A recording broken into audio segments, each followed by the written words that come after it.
Hello बच्चों and welcome back to my channel. मैं हूं हमेशा की तरह आपका टीचर काशिफ खान सर और आप देख रहे हैं ये चैनल जो मैंने स्टार्ट किया था और जो कि चल रहा है। सिर्फ आपकी मोहब्बत से ये चैनल चल रहा है, आपके लाइक्स से ये चैनल चल रहा है, आपके व्यूज़ से ये चैनल चल रहा है। ठीक है, तो इसलिए ये चैनल आपका ही हुआ और इसका नाम है काशिफ सर एकेडमी। तो बच्चों आज हम लोग ये समझ लेते हैं कि आज हम लोग पढ़ेंगे क्या क्या। आज हम लोग पढ़ने जा रहे हैं method of measuring price elasticity of demand. इस मेथड का पहला मेथड हम लोग ऑलरेडी कर चुके हैं, परसेंटेज मेथड, जिसका लिंक मैं ऑलरेडी डिस्क्रिप्शन बॉक्स में दे दूंगा, आप लोग देख लीजिएगा।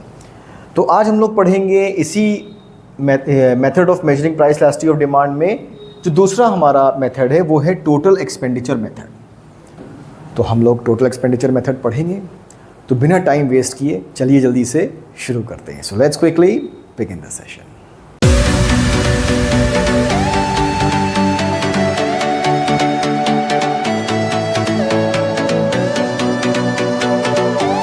अब बच्चों टोटल एक्सपेंडिचर मेथड पढ़ने से पहले हम लोग ये जान लें कि टोटल एक्सपेंडिचर एग्जैक्टली होता क्या है। हमारा टोटल एक्सपेंडिचर क्या होता है? टोटल एक्सपेंडिचर का मतलब क्या हो गया कि जो हमारे एक्सपेंस होते हैं, क्या हमारे एक्सपेंस, मतलब जब हम कोई चीज़ परचेज करने जाते हैं तो हमारा टोटल एक्सपेंस क्या आता है। तो टोटल एक्सपेंस को फाइंड आउट करने के लिए, मतलब अपने एक्सपेंसेस को फाइंड आउट करने के लिए हम क्या करते हैं, प्राइस और क्वांटिटी को आपस में मल्टीप्लाई कर देते हैं। P for price and Q for quantity. Total expenditure को फाइंड आउट करने के लिए क्या करते हैं, प्राइस और क्वांटिटी को हम आपस में मल्टीप्लाई कर देते हैं, तो हमारा टोटल एक्सपेंडिचर आ जाता है। अब सपोज़ कि हम मार्केट में गए और मार्केट में जा कर के हमने जो है वो 100 यूनिट्स जो है वो किसी कमोडिटी की परचेज़ किया। ठीक है, मतलब 100 यूनिट्स हमने किसी कमोडिटी की अगर परचेज़ किया, कोई ऐसी कमोडिटी जिसको हम 100 ख़रीद के लाए 100, और उसका जो प्राइस था, जो उस कमोडिटी का प्राइस था वो था हमारा 5 रुपीज़ ईच, मतलब 5 रुपए की वो एक थी और हमने ख़रीदा कितना, हमने परचेज़ किया 100। तो इट मीन्स कि प्राइस और क्वांटिटी अगर हम मल्टीप्लाई कर दें तो 5 × 100 कितना हो गया, 500। तो ये जो 500 निकल के आया ना, ये हमारा होगा एक्सपेंडिचर, ये होगा हमारा टोटल एक्सपेंडिचर। समझ में आ रही है बच्चों? अब अगर हम इलास्टिसिटी ऑफ डिमांड की बात करते हैं तो इलास्टिसिटी ऑफ डिमांड को हम कैसे मेजर करेंगे? ठीक है, तो इलास्टिसिटी ऑफ डिमांड जो हमारी होती है, जिसको कि हम EOD यहाँ पर बोल देते हैं शॉर्ट फॉर्म में, elasticity of demand. Elasticity of demand को मेजर करने में जो टोटल एक्सपेंडिचर का रोल है वो कुछ इस तरीके से है कि अगर प्राइस, मतलब हमारे प्राइस में क्या चेंजेस आ रहे हैं, मतलब प्राइस हमारा इंक्रीज हो रहा है या प्राइस हमारा डिक्रीज हो रहा है। ठीक है, तो प्राइस के इंक्रीज होने से, प्राइस के डिक्रीज होने से टोटल एक्सपेंडिचर, मतलब टोटल एक्सपेंडिचर जो है वो हमारा क्या डिक्रीज हो रहा है या इंक्रीज हो रहा है या कांस्टेंट है। यही है टोटल एक्सपेंडिचर में। मतलब इलास्टिसिटी ऑफ डिमांड को हमें फाइंड आउट करना है अगर टोटल एक्सपेंडिचर मेथड से, तो हमें ये जानना होगा कि प्राइस के घटने और बढ़ने से टोटल एक्सपेंडिचर पे हमारे क्या असर पड़ रहा है। क्या टोटल एक्सपेंडिचर हमारा इंक्रीज कर रहा है या टोटल एक्सपेंडिचर हमारा डिक्रीज कर रहा है, यही हमको समझना है बच्चों। अब ये है हमारा टोटल एक्सपेंडिचर मेथड का पहला टॉपिक। ठीक है, और ये है हमारा इलास्टिक डिमांड। ठीक है, मतलब टोटल एक्सपेंडिचर को हम इसमें फाइंड आउट करेंगे और ये पता करेंगे कि इसमें जो हमारी डिमांड है वो इलास्टिक है तो क्यों है। ठीक है, इसके पीछे रीज़न ढूंढेंगे हम लोग। तो इलास्टिक डिमांड ये क्यों है। अब हम लोग सबसे पहले टेबल को देखते हैं। टेबल में हमारा प्राइस है जो कि रुपीज़ में होगा ऑब्वियसली, क्वांटिटी डिमांडेड है हमारा यूनिट्स में। ठीक है, और टोटल एक्सपेंडिचर भी हमारा जो होगा वो रुपीज़ में होगा।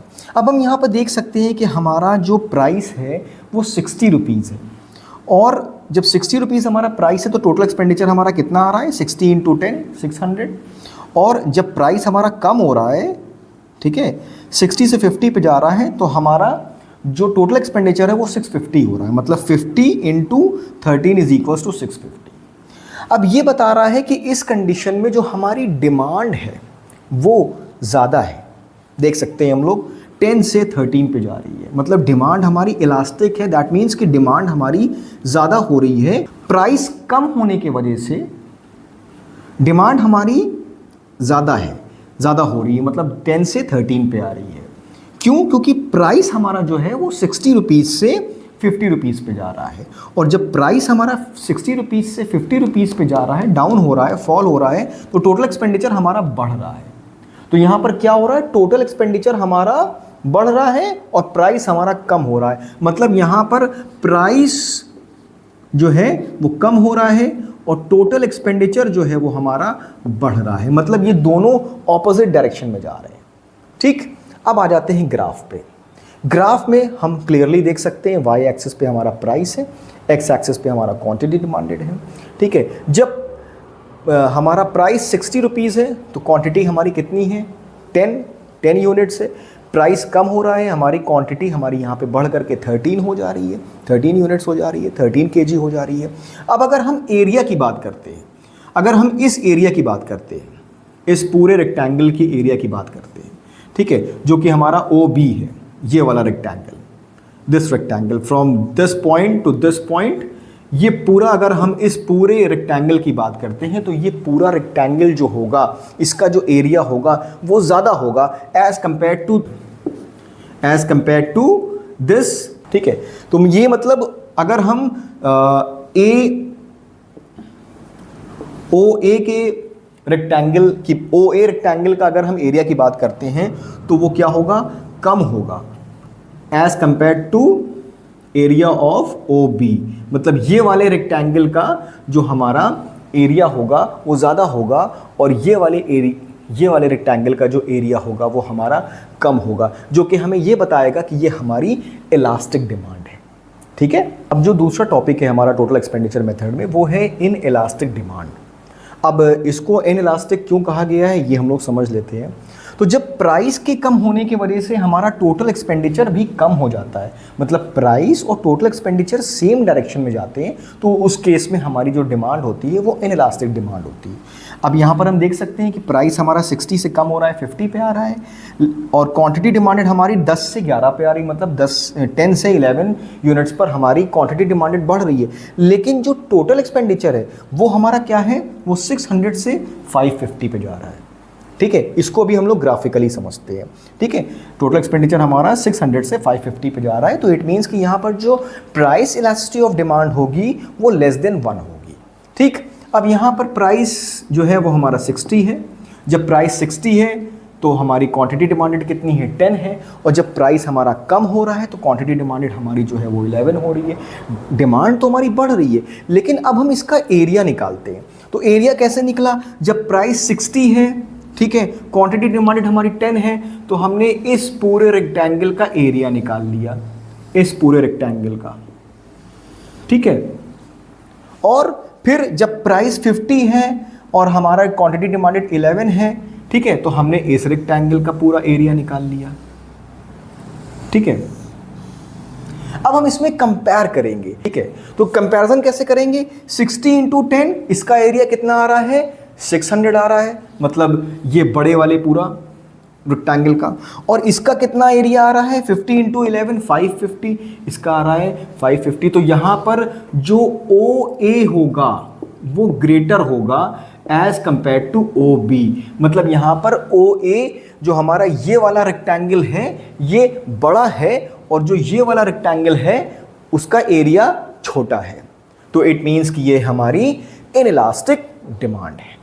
अब जो टोटल एक्सपेंडिचर मेथड का हमारा लास्ट टॉपिक है वो है हमारा unitary elastic demand. Unitary elastic demand में ये बताया गया है कि जब प्राइस हमारा है, प्राइस में चेंजेस होने के वजह से, मतलब प्राइस अगर हमारा घट रहा है या प्राइस हमारा बढ़ रहा है, उसके वजह से जो टोटल एक्सपेंडिचर है हमारा, टोटल एक्सपेंडिचर जो है उसमें कोई भी चेंजेस नहीं आ रहे, इट इज़ कांस्टेंट, वो पूरी तरीके से कांस्टेंट है हमारा।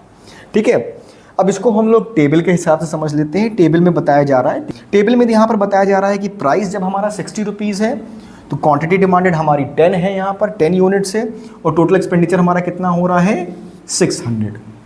ठीक है, उसी तरीके से प्राइस हमारा कम हुआ, 60 से 50 पे आया।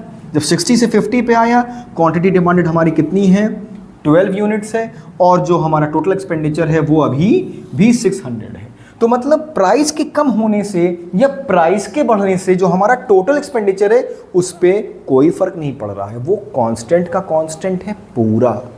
ठीक है, तो यहाँ पर प्राइस इलास्टिसिटी ऑफ डिमांड क्या होगा, यहाँ पर प्राइस इलास्टिसिटी ऑफ डिमांड हमारा होगा इक्वल टू 1। ठीक है बच्चों, अब थोड़ा सा ग्राफ से समझ लेते हैं इसको। यहाँ पर प्राइस 60 है, कम हुआ, प्राइस हमारा जब 60 था तो क्वांटिटी डिमांडेड 10 यूनिट्स थी, फिर प्राइस कम हुआ तो क्वांटिटी डिमांडेड ऑब्वियसली बढ़ेगी हमारी, वो 10 से 12 यूनिट्स हो गई। अब हम इसका अगर एरिया निकालते हैं इस पूरे रेक्टेंगल का, ठीक है, और इस पूरे रेक्टेंगल का अगर हम एरिया निकालते हैं, मतलब हम OA का अगर हम रेक्टेंगल निकालते हैं, OA रेक्टेंगल का अगर हम एरिया निकालते हैं और OB का हम पूरा एरिया निकालते हैं, तो जो एरिया आएगा वो बराबर आएगा। ठीक है, कैसे ये निकल रहा है एरिया, 60 इंटू 10 600, 50 इंटू 12 600। नाउ तो both the rectangles, the area of both the rectangles are equal, it means it is a unitary elastic demand. I hope कि बच्चों आप लोगों को ये क्लियर हुआ होगा। ठीक है, thank you for watching my channel. ठीक है, and do subscribe my channel. Thank you so much.